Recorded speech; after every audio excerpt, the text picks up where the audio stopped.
রাজধানী ঢাকার কাছে মানিকগঞ্জের কিছু এলাকায় গত ৩ মাসে বিষধর রাসেল ভাইপারের সাপের কামড়ে অন্তত ৫ জন মারা গেছেন। সরকারি কর্মকর্তারা এ তথ্য জানিয়েছেন। রাসেল ভাইপার সাপ বাংলাদেশে চন্দ্রবোড়া বা উলুবোড়া নামেও পরিচিত। বাংলাদেশে যেসব সাপ দেখা যায় সেগুলোর মধ্যে এটি সবচেয়ে বিষাক্ত বলেই বিশেষজ্ঞরা বলে থাকেন। এর আগে ২০২১ সালে দেশের উত্তর পশ্চিমাঞ্চলের কয়েকটি এলাকায়, বিশেষ করে পদ্মা তীরবর্তী কয়েকটি জেলা ও চরাঞ্চলে এই সাপের কামড়ে ২ জন নিহত হয়েছেন, বেশ কয়েকজন আহত হয়েছেন। এই ঘটনা বেশ আলোচনার জন্ম দিয়েছিল।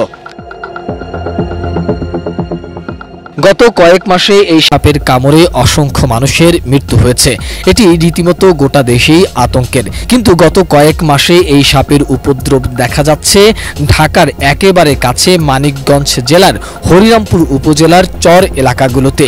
এ থেকে আতঙ্ক ছড়িয়ে পড়ছে ঢাকার মধ্যে ঢুকে পড়তে পারে এই রাসেল ভাইপার সাপ। মূলত ২০১৩ সাল থেকে এই সাপটি বেশি দেখা যাচ্ছে। পদ্মার চরাঞ্চল থেকে শাখা ও উপনদী ধরে কচুরিপানার সাথে এগুলো পাশের এলাকাগুলোতে যাচ্ছে। মানিকগঞ্জের চরে এভাবেই সাপগুলো ভেসে এসেছে বলেও মনে করা হচ্ছে। হরিরামপুরের লেসরাগঞ্জ ইউনিয়ন পরিষদের কাঞ্চনপুর ও ফরিদপুর সদর উপজেলার চরে সেলিমপুর এলাকায় সবশেষ সাপটির কৃষকদের দৃষ্টিতে এসেছে।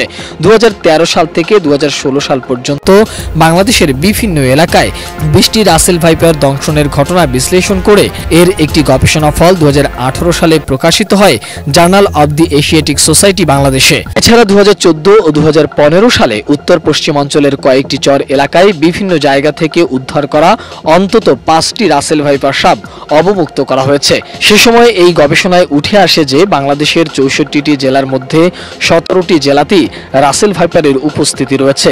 এই গবেষণায় পাওয়া তথ্য অনুযায়ী উত্তর এবং উত্তর পশ্চিমাঞ্চলের জেলাগুলোতেই এই সাপের উপস্থিতি পাওয়া গিয়েছিল। তখন বলা হয়েছিল এই প্রজাতির সাপের সবচেয়ে বেশি উপস্থিতি ছিল রাজশাহী ও চাঁপাইনবাবগঞ্জ জেলায়।